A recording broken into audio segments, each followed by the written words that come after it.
5 وقت کی فرض نماز اور جمعے کی نماز جماعت سے ادا کرنے کے لیے اذان دینا مردوں پر سنت مؤکدہ ہے۔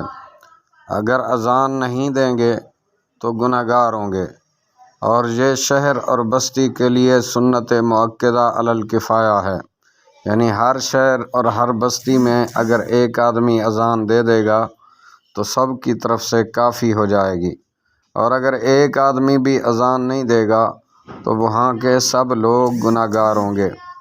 ان نمازوں کے علاوہ باقی کسی بھی نماز کے لیے اذان سنت نہیں۔ اگر مقیم اپنے گھر میں تنہا یا جماعت کے ساتھ نماز ادا کر رہا ہے تو اذان دینا مستحب ہے۔ مسافر کے لیے بھی اذان چھوڑنا مکروہ ہے۔ جنگل میں جماعت کے ساتھ نماز پڑھنے کی صورت میں اقامت چھوڑنا مکروہ ہے، اذان چھوڑنا مکروہ نہیں۔ عرفات اور مزدلفہ میں جو 2 نمازوں کو جمع کرتے ہیں تو پہلی نماز کے لیے اذان اور اقامت کہے اور دوسری نماز کے لیے صرف اقامت کہے کافی ہے۔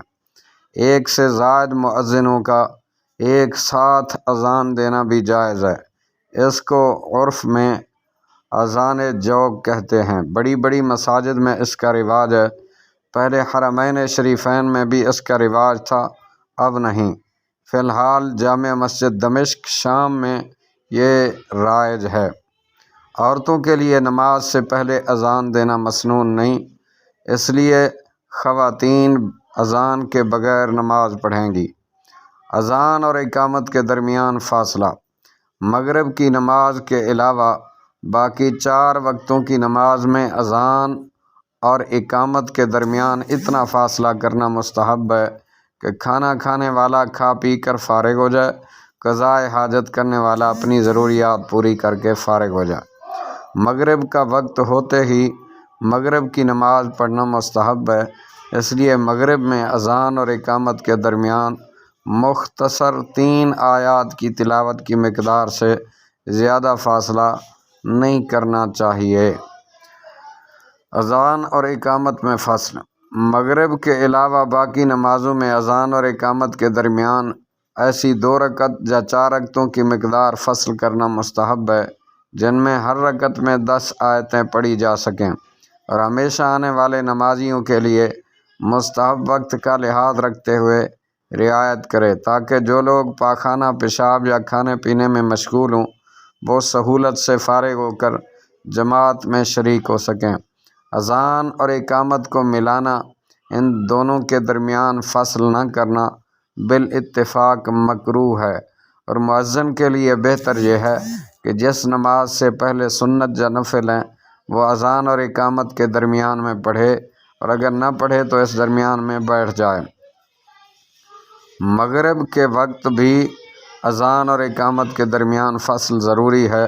امام ابو حنیفہ رحمۃ اللہ علیہ کے نزدیک چھوٹی 3 آیت یا بڑی 1 آیت تلاوت کرنے کے لیے جتنا وقت لگتا ہے اتنا وقت کھڑا رہنے کے بعد اقامت کہنا مستحب ہے، اور امام ابو یوسف اور امام محمد رحمۃ اللہ علیہ کے نزدیک مغرب کی اذان اور اقامت کے درمیان اتنی دیر بیٹھنا مستحب ہے جتنا 2 خطبوں کے درمیان بیٹھنا مستحب ہے، اور یہ اختلاف صرف اتنی بات پر ہے کہ امام ابو حنیفہ کے نزدیک اتنی دیر کھڑا رہنا افضل ہے، اور امام ابو یوسف اور امام محمد رحمۃ اللہ علیہ کے نزدیک اتنی دیر بیٹھنا افضل ہے، اور کھڑا رہنا بھی جائز ہے۔ امام ابو حنیفہ رحمۃ اللہ علیہ کے قول پر عمل کرنا زیادہ بہتر ہے۔ بیٹھ کر اذان دینا مکروہ تحریمی ہے، ایسی اذان کا اعادہ کرنا مستحب ہے۔ اذان جمعہ کے بعد غیر مسلم ملازم کو دکان پر بٹھا کر دکان کھلی رکھنا۔ جمعے کی اذان کے بعد غیر مسلم ملازم کو دکان پر بٹھا کر دکان کھلی رکھنا، جناب اس کے حکم کو آگے چل کر ہم بیان کرتے ہیں۔ حضرت امی عائشہ صدیقہ رضی اللہ عنہا فرماتی ہیں، رسول اللہ صلی اللہ علیہ وسلم کی عادت مبارکہ تھی کہ گھر تشریف لاتے اور گھر والوں سے بے تکلفی سے باتیں فرماتے رہتے، لیکن جب اذان کی آواز آتی اور نماز کا وقت ہوتا تو پوری طرح نماز کی طرف متوجہ ہو جاتے اور ہم سے ایسے بے تعلق ہو جاتے جیسے پہلے سے ہماری اور آپ کی کوئی جان پہچان اور واقفیت ہی نہیں۔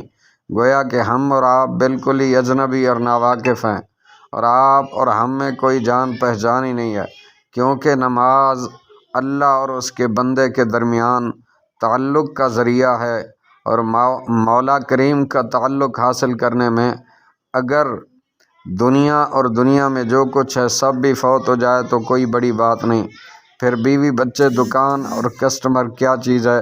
اگر دونوں جہان دے کر بھی اللہ تعالیٰ مل جائے تو یہ سودا سستا ہے۔